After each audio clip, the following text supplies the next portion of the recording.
I want you to talk about becoming a pilot over the age of 40, a commercial pilot. Oh, wow. Yeah.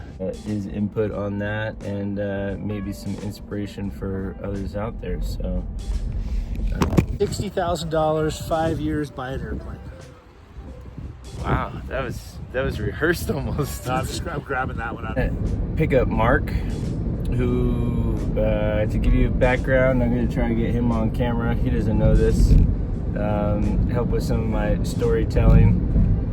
Because I've known him for many, many years. I met him in college, actually when I worked at the ski shop. And he was actually the one in the story when I was talking about how I met my wife, Christina. And she came in for the interview and I sized her up. I'm like, you're hired. And he's like, get the hell out of here. That was Mark.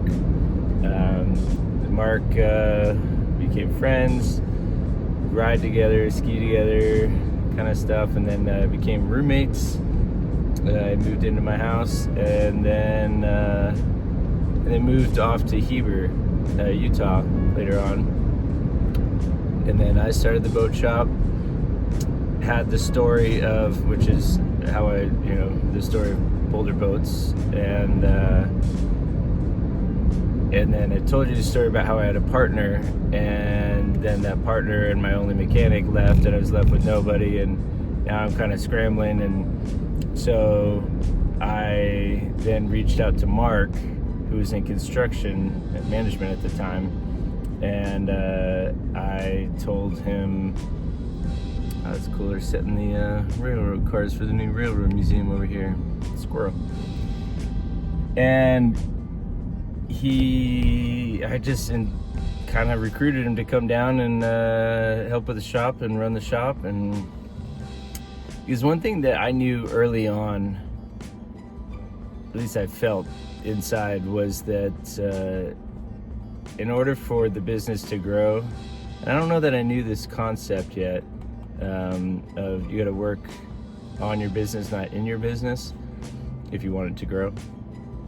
And but I think inherently I kind of knew that concept, and so I knew early on that I didn't want to be the person that somebody's calling in sick or doesn't show up, or any of these kinds of issues, these day-to-day types of things, that I didn't want that to be me that they're going to, because I knew that would be limiting in the potential to grow the business. And so I needed more somebody that was going to handle those types of operations, and so that was Mark.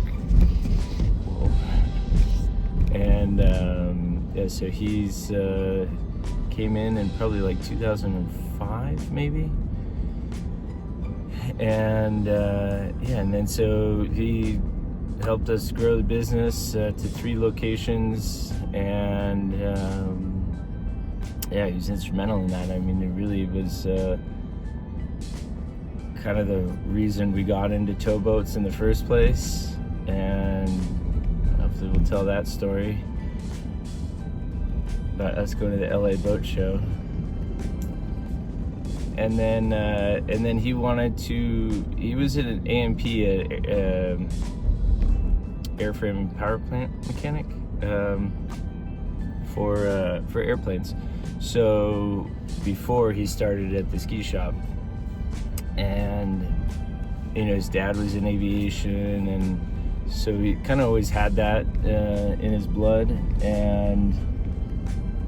And later on in the years, with as we worked together at Boulder Boats, he wanted to pursue that career, I guess, of being a pilot. So I think that's what I want to talk to him about today. Primarily is about becoming a commercial airline pilot after the age of 40. And just get his input on that, and maybe some inspiration for others out there. So I'm just going to record as I pull up to get his reaction of what he's going to think of me filming him.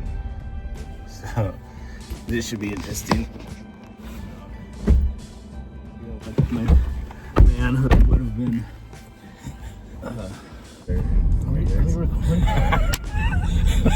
Just wanted to get your reaction to me running the camera right now. That's all. Good. I've got 2 subject matters for you today. Okay. One, well, first, I did a part 1. I don't know if you watched it of Boulder, the story of Boulder Boats. Oh. You're obviously you didn't watch it. Thank you. You're an integral part of that, so I'm sure you got lots of stories to tell. But Oh boy, they're deep. and they're going to be public too. Although I learned to edit, so Okay. so that's good. It was really dangerous before I learned to edit. The other is, I want you to talk about becoming a pilot over the age of 40, a commercial pilot. Oh, wow. This Yeah. YouTube thing is that it's not a lot of people watch them so far. I mean, a couple hundred maybe, or there's some that have 1,000 or something. But oftentimes there's somebody that will like kind of been inspired, or like, oh, you made me do that, or that's so cool, now I'm gonna start that, or whatever. And so it's just, even if it's just one person, you know, like it's pretty cool. You know, like if somebody could watch this and be like, wow, if he could do it. Look at this big dumb animal. So let's hear your story on that, like from the beginning. What made you do it? Why?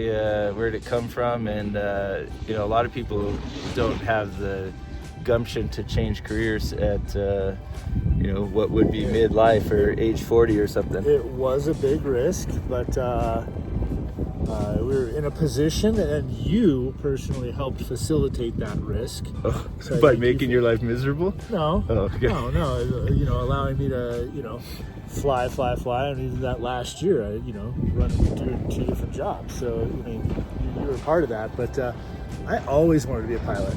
Yeah. When I was a kid, all of my Legos were planes. Really? And I was going to be a bush pilot, live in Alaska, and own my own. Were they all planes because your dad was into aviation, because of my or dad. because you wanted them? No, because of him, and we were just Yeah. around planes all the time. Yeah. And he was a pilot and mechanic, so I always should have been, but I would fault our educational counselors because they never gave me any guidance in high school, and I don't remember having more than one meeting with a counselor and like, what should you do? Should you go to college? Should you do this? And the only thing I do remember is like, yeah, your math scores really aren't that high. Yeah, you shouldn't. I don't know that they directly told me I shouldn't be a pilot, but it kind of discouraged me. It didn't even open any doors. Huh. So I go back that far, you know, Yeah. a little bit of spite towards high school counselors. Sorry, high school counselors, if you're watching A this. high school counselor is actually what made me graduate, because I failed out of high school and they turned my 2 F's into D minuses. So All right. it's not a great career path, but it did kind of nudge me. Like, there's more. They didn't help Get me. the hell out of here, but yeah. But and then you got a plane, and I was so jealous. Oh, really? Yeah, you know, Huh. when you first started, I think we went up in the plane that I did all my primary on, or it was Did something. I get my private before you did? I don't think you might have gotten it shortly before, because you took a long hiatus. Oh, yeah, a year yeah, or two. We went up with a guy out of Boulder City, and I sat in the back seat, and you guys were doing stalls, and I'm like, oh, this is great, this is fun. I came home and I loved it. Oh yeah, I brought you along on a One of your That's right. your dual Yeah. you know, dual received flights. But that's also because you were interested in it, though. Yeah. Like, right? You wanted to, yeah. Yeah, so I went, and then I'm like, damn it, Stuart. I want to be a pilot now. Yeah. The straw that broke the camel's back, I was on my houseboat up at Powell, sitting there with my my buddies Chad and Al, and they're like, you should go be a pilot. We got a pilot shortage. And they're both pilots. We were both pilots. Yeah. And then there was more stuff that materialized that day with my wife's finger, and of course lots of drinking. And we all just started talking about it, and like, let's do it. I think I took my discovery flight later that week. So you had mentors for sure. Yeah. Oh, for Yeah. sure. Yeah. Yeah. So without that, you maybe wouldn't be doing mentors. it. Yeah. Mentors, but also the support system. You know, my wife, Yeah. you, and my mentors, and Yeah. and my father. He was my biggest supporter of the whole thing. That's cool. Wow, He's he probably was- living through you, huh? Like, Ooh, yeah, he was. probably loved hearing the He stories and was. I stuff. got some Yeah. great photos of him and I flying, and yeah, he was always smiles ears to ear. Yeah. So I mean, we were just in the right position, and of course I analyzed it up, down, left, right, and figured we could make it work. It'd be about a 3 or 4 year row to get to sustaining a family again, but we made it work. Yeah. So maybe we'll use this video for somebody else's houseboat trip, and you can mentor Right. somebody else, right? Yeah. And tell them why they can do it and why they should do it, and maybe why they shouldn't do it too, if they're thinking, Oh man. was it harder than you thought it'd be? No. I mean, in the moment, yes, you will find yourself at various stages saying, I can't do this, but I did it. Isn't that kind of like Big with, dumb animal, I did it. isn't that kind of with everything though? It is. Anything that's worth doing is kind of Yeah, hard, but, you know? but see it through, follow through, don't give up, don't quit, And so like right now, if you're day to day, you work for a major Yeah. airline right now, Yeah.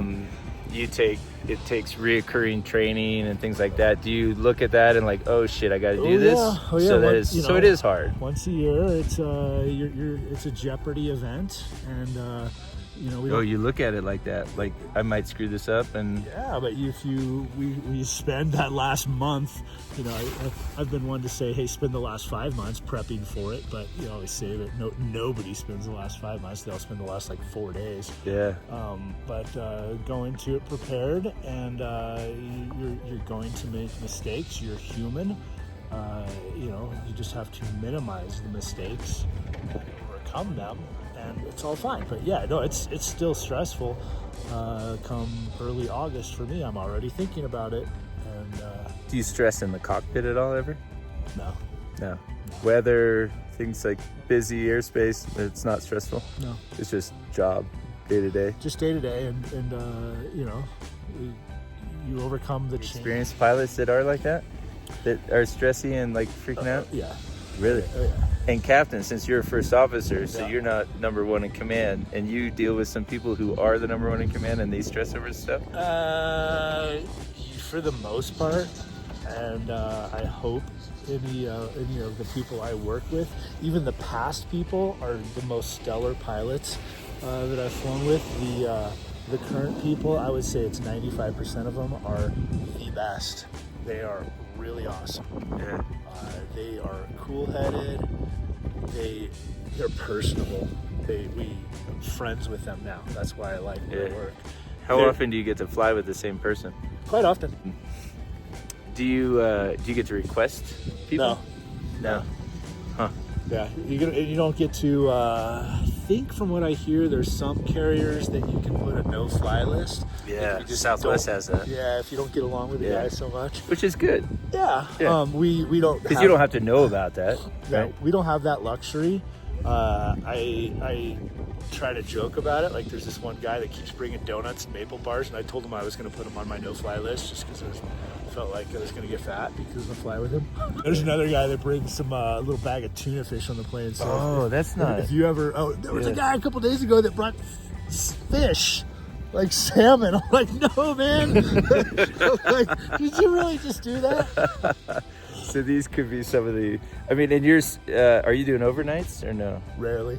All right. So this is somebody you just spend the day with, not like a couple Yeah, days. it's usually with. 6-7 hours. But Yeah. in some cases, some people are having to spend like multiple days with that same person. Oh, yeah. That's got to be brutal if you're Yeah. not getting along, or if Don't you have get along, or different if that guy's a different slam views, clicker, or if he just yeah. wants to talk about politics only and try to convince you of a different perspective or something. Absolutely, but That could be- I'm very, very fortunate to be with the people that I'm with. Yeah. And That's awesome. I look forward to it. That's It's time off from life wow. to go to work. What percentage of people do you think get to look at their job that way? Not a lot. Yeah. Not a lot. Like, yeah, I get to go. I would say it's under 10. Yeah, 10%. Under 10%. Wow. Yeah, I think so. You think? Yeah. Yeah. Hopefully it's more. The more that can increase, the better this world will be. All right, about to get off. right. What are the 3 things that you don't talk about in the cockpit? Politics, religion, or COVID. Is this an industry thing or is this a market That's thing? my personal Yeah. thing. You know. So one thing I have noticed about you is, and specifically like in the last 5 years too, is that I think a lot of those things, maybe religion being the exception, is they tend to have a negativity kind of thing. Of them, yeah. And you are exceptional at not engaging in that, I've noticed. Ooh, I try. Like, because like, sometimes I try to, like, I find myself kind of, like, almost, a lot of people do it, like they look for that like misery loves company kind of thing, right?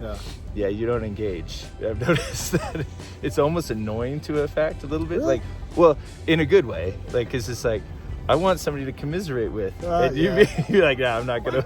Which is good. It's good.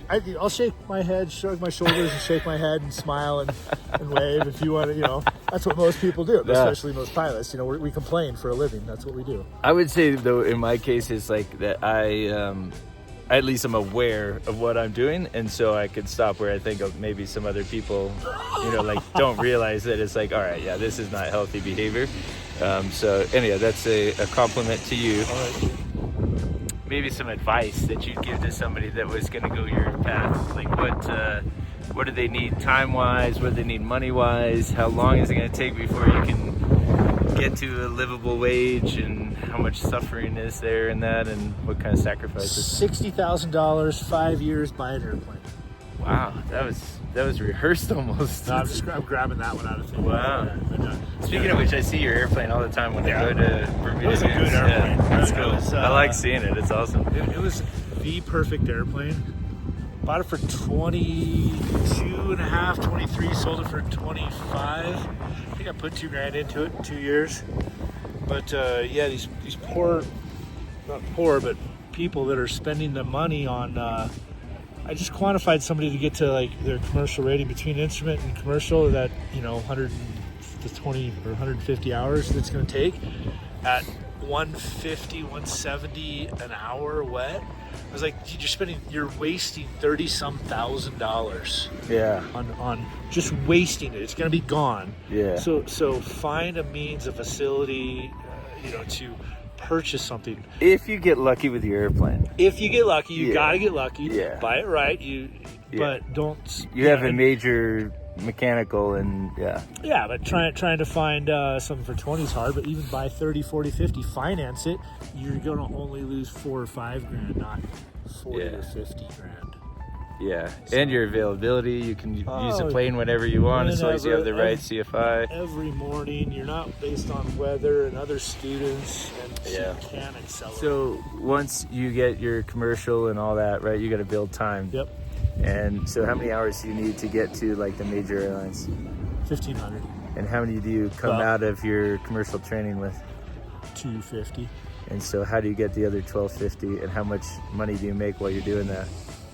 Well, you could be a CFI, which that is the route that most people do. And they go, from that 250 hours to 1,500 hours to then, get their first job somewhere. And so that's generally quitting your current job. No, you can only fly so much in a day. So, if you work nights, whatever, you can do both. You can do both and CFI and eat ramen, and they try to kill you every day, the students. Yeah.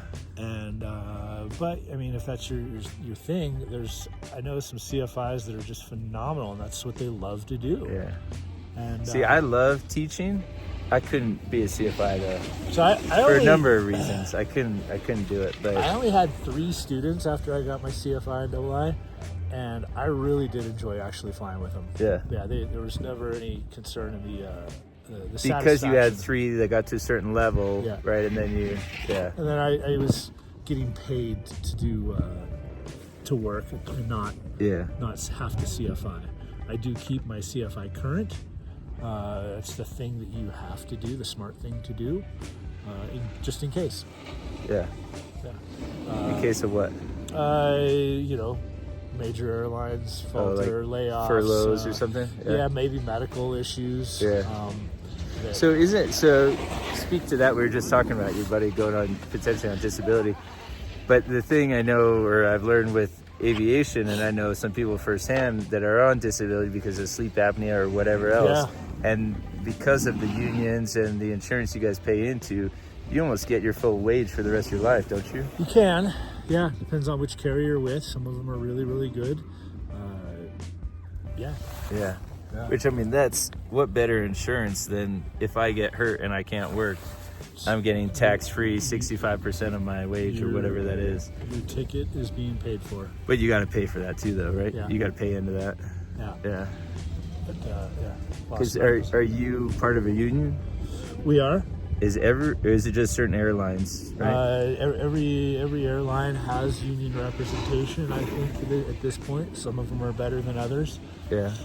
It's a very sore subject for me currently. Oh. And I'd rather focus on the positive today. Yeah. Of skiing. You do so good at that. Yeah. All right. Say who should not become a pilot? If you're this, then that. If you don't like flying, I wouldn't even say the scared of heights thing. I mean, I'm not scared of heights, but I know some people that are scared of heights that are pilots, and it's fine. Yeah. It's way different up in the front than it is in the back. Meaning ride-wise, your comfort level of knowing where you're headed, what you're doing. You're in control. You're in control. It's just like riding the front seat of the car. All right, so that's somebody. What about personality traits? What do you think would not work? There's all sorts of different personalities, and they all get. You don't have to have a personality. You can be super dry. You can be super agnostic. So you see it all. Yeah. You see all different types. But what you and I did 20 years doing, going through, working with people, and being able to communicate, good, bad, and different, that gets through those difficult people, those difficult days. Yeah. Or if they just don't want to talk, you don't talk that day. We definitely learned some people skills in sales, that's for sure. Yeah. All right. Getting them these opportunities, never block out what that. That's probably the biggest thing I learned. Never block out what that next. You don't see it coming. Well, they say like change. Opportunity knocks. It's like sometimes you gotta fucking knock. You know what I mean? Yeah. Like you gotta, and sometimes you gotta answer the door. Yeah, it's maybe always knocking. Here's a pilot career trajectory story, and I share this one in the cockpit all the time. Like, well, how did you get to your second job? So I was at that operator in North Las Vegas, and man, it was an awesome, tight-knit group of people. The second job as a pilot. Yeah. Well, his first job as a pilot. Okay. Yeah. Other than CFI. Yeah. Yeah. Well, I was CFI in there. Oh yeah. But and I just those people, salt of the earth, such good people. Close with Mike, and we had some good trips together. We just meshed really well in the cockpit, and I knew the bosses were wanting me to upgrade and start being PIC in the plane, captain. And I think there was some chance that I was going to be. Andy really wanted to go back to the mountains, wanted to go to Utah, and that was kind of a goal for a year or two. I'm like, so I went into their office, like, hey, we want to talk to you.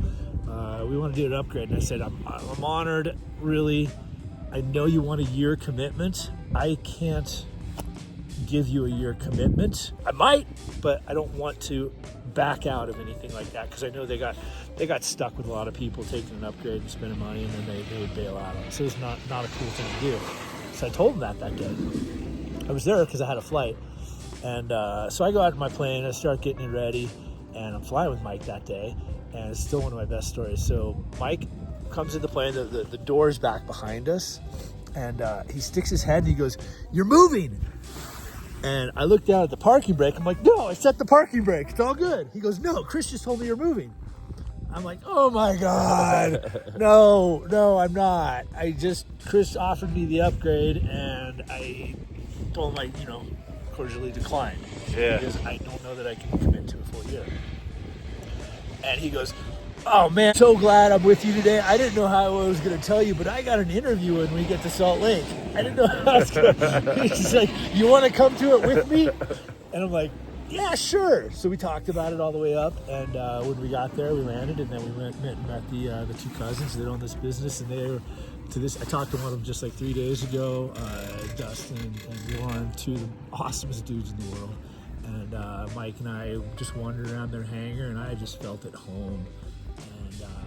And we got back in the plane, and Mike goes, what do you think? I'm like, I think it's pretty cool. He's like, it's a unicorn job. And we got back, and he put in his notice like 2 days later, and they called me 3 days later, offered me a job. So, But it's a unicorn job, but because the nature of the industry, you don't keep it. Or would you have kept it if you didn't move? I would have kept it. You would have. There was. And I guess, well, let me say why I'm saying that is because, unfortunately, a lot of early aviation jobs are stepping stone jobs, right? And people don't stay in their position, right? It is still a career path.